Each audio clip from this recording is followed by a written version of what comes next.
In the second part, I will talk about diversity in management.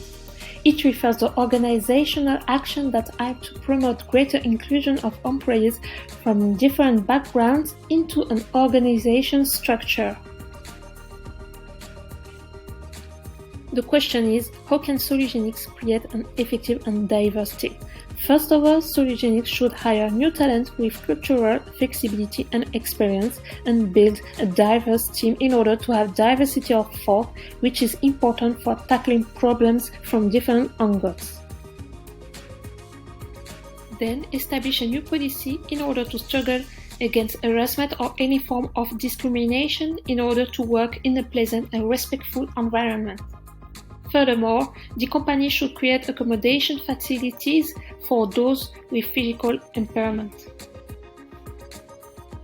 The company can celebrate employees' differences with diversity awareness events or establishing monthly team meetings to openly discuss diversity topics to share varied backgrounds and traditions. Solugenics can set up a reverse mentoring program.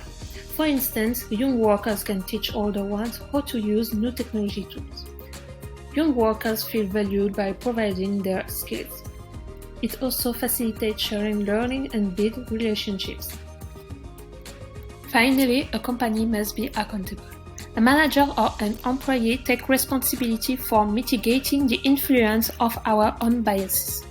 Ask other people to reflect on their behavior and expect them to share responsibility for eliminating discrimination at the workplace.